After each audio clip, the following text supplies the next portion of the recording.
Olahraga ini bukan lagi gaya hidup, tapi sudah menjadi kebutuhan menyenangkan diri atau biasa dikenal self-healing. Nah, salah satu olahraga paling digemari dan tak terpakai usia adalah berlari.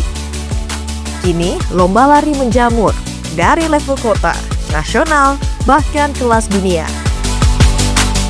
Berbagai kegiatan lari menjamur diburu para peminatnya yang ingin unjuk kemampuan diri. Akhir tahun lalu, saya bersama dengan juru kamera Syahrul Hidayat berkesempatan mengikuti pesta olahraga lari terbesar di Timor Leste, yakni Dili International Marathon 2025. Acara dimulai pukul 6 pagi waktu setempat. Dibuka langsung oleh Presiden Republik Demokratik Timor Leste, José Ramos Horta. Usai pembukaan, tiap peserta memberikan penampilan terbaiknya.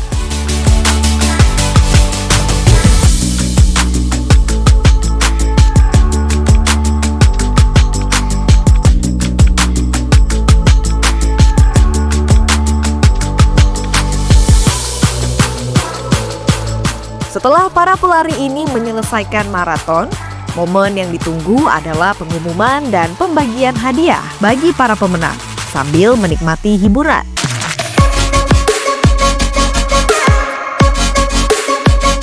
Di malam hari, peserta kembali berkumpul di depan panggung yang berlokasi di halaman Istana Presiden Timor Leste untuk mengetahui pengumuman pemenang dan pembagian hadiah. Para pemenang hadir dari berbagai kategori, yakni pemenang lari maraton kategori full maraton dan half maraton dari nasional Timor Leste dan juga luar negeri untuk masing-masing pria dan wanita, serta kategori 10K untuk para atlet atau penyandang disabilitas yang juga untuk masing-masing pria dan wanita. Pembagian hadiah diberikan langsung oleh Presiden Timor Leste José Ramos Horta dan Menpora Timor Leste Nelio Isaac Sarmento. Para pemenang mendapatkan hadiah uang tunai, yakni dari $600 atau senilai 10 juta rupiah hingga $4.000 atau senilai 66 juta rupiah. Ada momen yang paling membanggakan, yakni salah dua pemenang berasal dari Indonesia, yakni Matius dan Farel, yang berhasil memenangkan juara 1 dan 2 kategori half marathon. Tidak hanya pengumuman pemenang dan pembagian hadiah, terdapat juga expo yang menghadirkan pameran budaya dengan bekerja sama dengan kedutaan besar negara-negara yang ada di Timor Leste.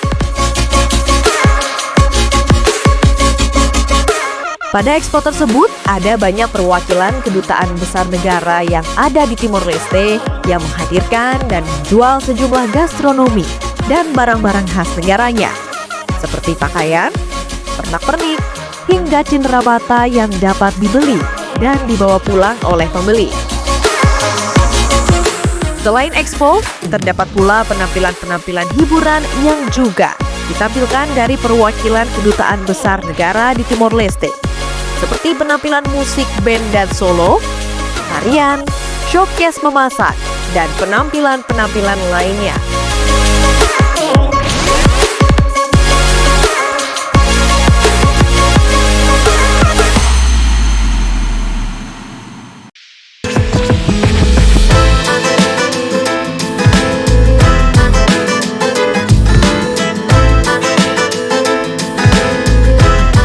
Dili International Marathon merupakan ajang lari maraton terbesar di Timor Leste. Agenda ini digelar setiap tahunnya dengan tema berbeda-beda. Tahun ini, Dili International Marathon bertemakan Run for Palestine yang bertujuan mengajak masyarakat pada perdamaian, meningkatkan kesadaran dan solidaritas terhadap rakyat Palestina.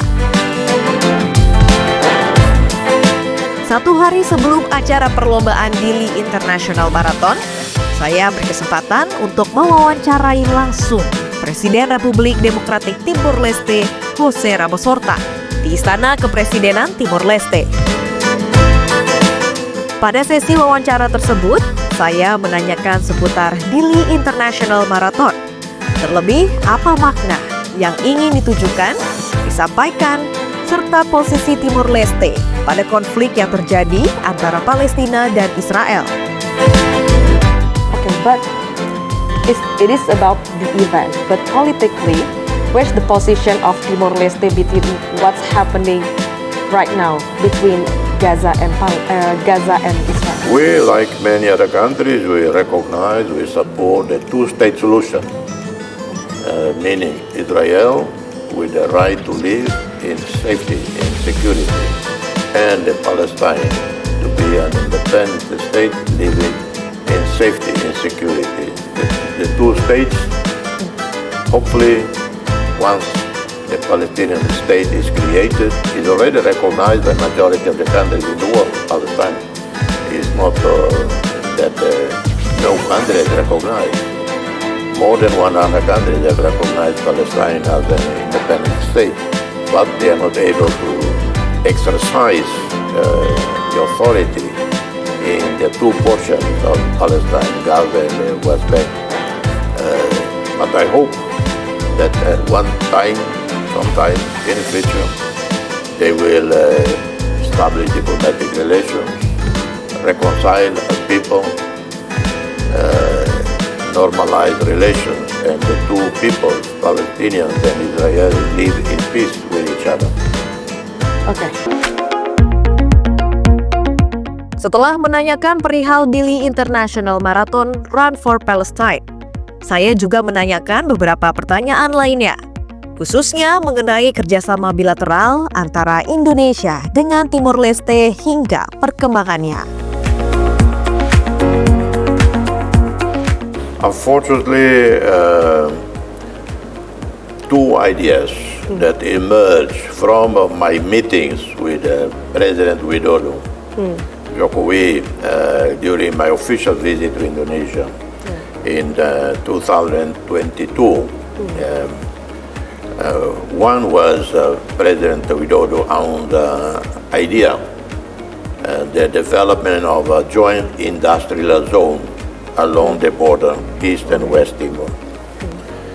The other, an idea about a free trade zone in Wekusi, 10 kilometers into West Timor, Indonesia, and 10 kilometers into Timor-Leste, into Wekusi. I totally support that. And in my office as president, I had people working on it. We had meetings with officials from Jakarta. They met in Jakarta, met in Bali, met in Labuan Bajo to advance that. But in 2023, a new government started here because we have a separate system, the president and the government. And the government is the one that executes trade and economic policies, investments, finance, and so on. Nothing happened by either side in following through with the two concepts. Join the industrial park between East and West Timor, but in East Timor territory. What would be the benefit of for Timor-Leste? Well, we have a status of LDC, least developed countries.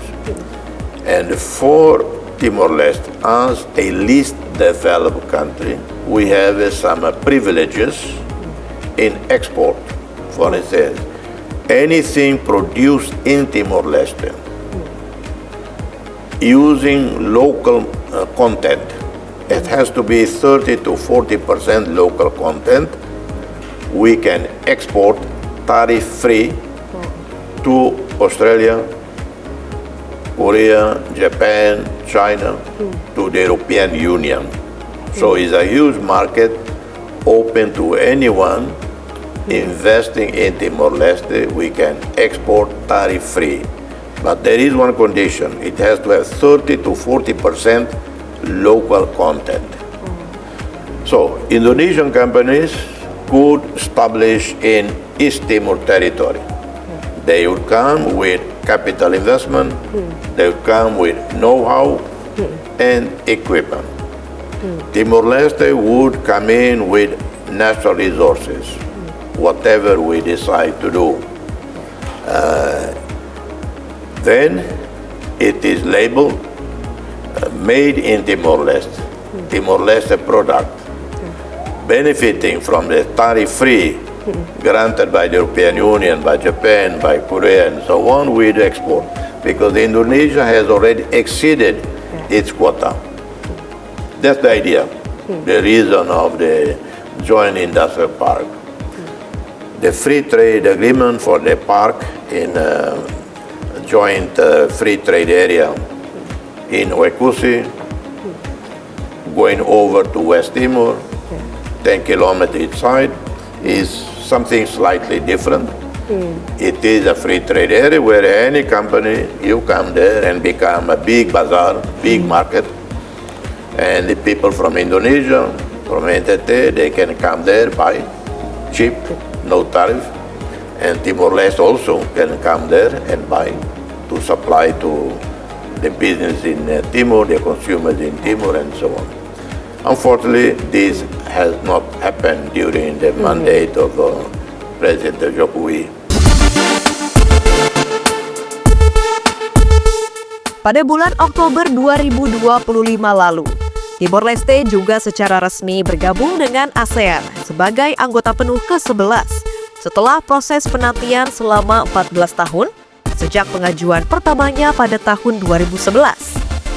Saya kembali menanyakan kepada Presiden Ramos Horta mengenai keterlibatan dan dukungan Indonesia terhadap bergabungnya Timor-Leste ke ASEAN.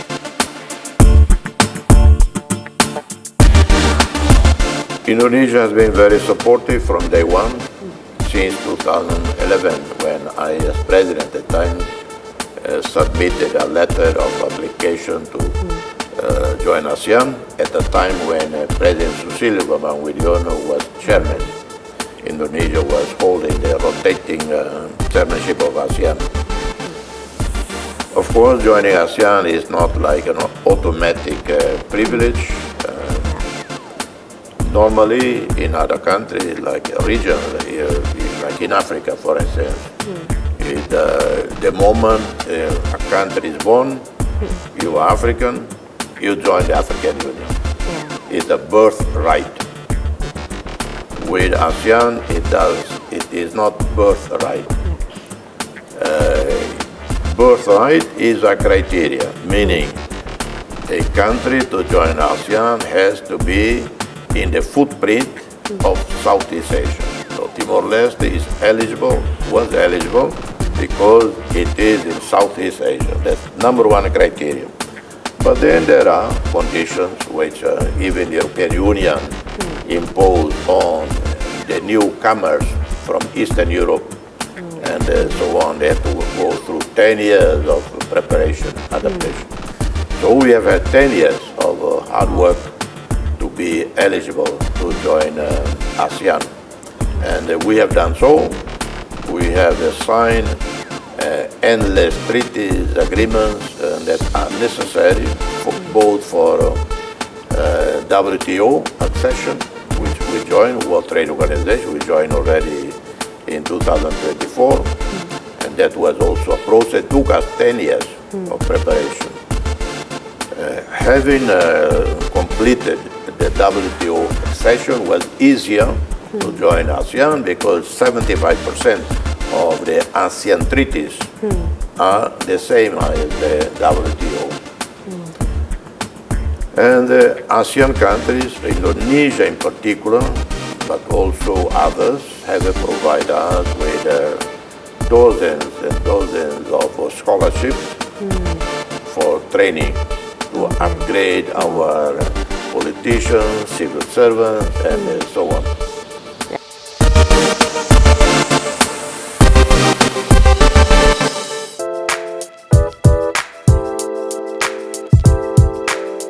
Cerahnya matahari di siang hari menerangi kota Dili dalam suasana yang hangat nan sejuk. Tak ayal, negara ini disebut sebagai Bumi Lorosae dalam bahasa Tetun atau bahasa asli Timur Leste, yang berarti bumi matahari terbit. Di panasnya matahari Dili hari ini, saya mengunjungi salah satu ikon dari Timor Leste, yang juga menjadi tempat wisata yang wajib dikunjungi jika berlibur ke negeri Lorosae ini. Cristo Rei Dili Timor Leste atau patung Yesus Raja Dili terletak di tengah ibu kota Timor Leste, Dili. Perjalanan saya dari Istana Kepresidenan Timor Leste ke Cristo Rei ditempuh selama kurang lebih 20 menit. Tidak perlu membutuhkan waktu lama karena jaraknya cukup dekat. Selama perjalanan ke Cristo Rei, saya disuguhkan dengan pemandangan pantai Cristo Rei, ditambah langit cerah tanpa awan di sepanjang jalan. Jalanan yang sepi membuat saya dan juru kamera saya juga sempat berhenti sejenak di pinggir jalan untuk menikmati pemandangan pantai Cristo Rei secara dekat yang terus memanjakan mata. Saat tiba dan kendaraan saya terparkir, saya mulai menaiki ratusan anak tangga untuk menuju puncak patung Cristo Rei, yang selama perjalanan saya disuguhkan dengan pemandangan pantai Cristo Rei tiada henti. Dalam perjalanan menaiki anak tangga, terdapat beberapa ikon sejarah yang sekaligus dapat menjadi tempat beristirahat sejenak sebelum melakukan perjalanan kembali ke puncak Cristo Rei. Contohnya, monumen Yesus dimakamkan ini. Setelah beristirahat sejenak di monumen Yesus dimakamkan, saya dan juru kamera saya kembali menaiki anak tangga dan menemukan kembali tempat beristirahat, yakni Monumen Kebangkitan Kristus. Di sini, pengunjung yang datang dapat menaruh bunga, berdoa, dan juga beristirahat duduk sejenak sebelum mencapai titik terakhir, yakni Cristo Rei Dili. Setelah dirasa cukup, saya kembali melakukan perjalanan saya menuju puncak patung Cristo Rei Dili.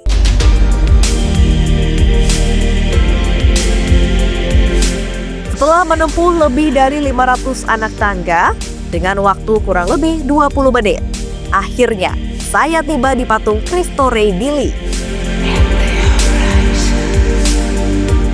Patung Cristo Rei Dili memiliki tinggi 27 meter. Patung ini dibangun pada tahun 1996 oleh seniman Muhammad Syailillah dan diresmikan oleh Presiden Republik Indonesia kedua, yakni Soeharto.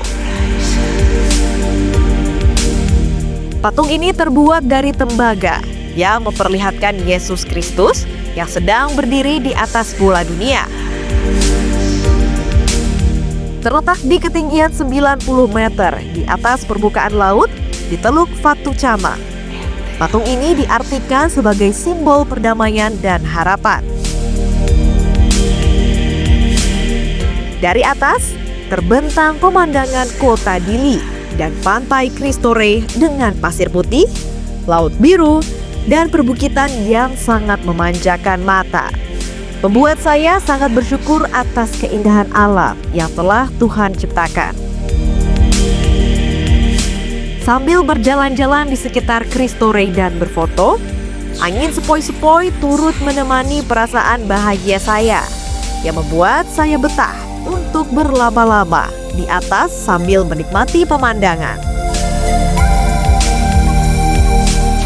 20 menit saya menikmati keindahan kota Dili dari atas. Waktunya saya kembali turun ke bawah. Selama perjalanan menuruni anak tangga, memori lanskap pemandangan perbukitan dan laut terekam dengan baik di kepala saya. Timor Leste bukan hanya sebuah negara dengan keramahan masyarakat dan keanekaragaman budayanya, tetapi juga keindahan alam yang lebih dari sekedar potret kamera. Suatu saat nanti, saya akan menceritakan pengalaman berharga ini kepada anak cucu saya, sehingga kelak mereka akan punya mimpi untuk datang dan ikut merasakan keindahannya.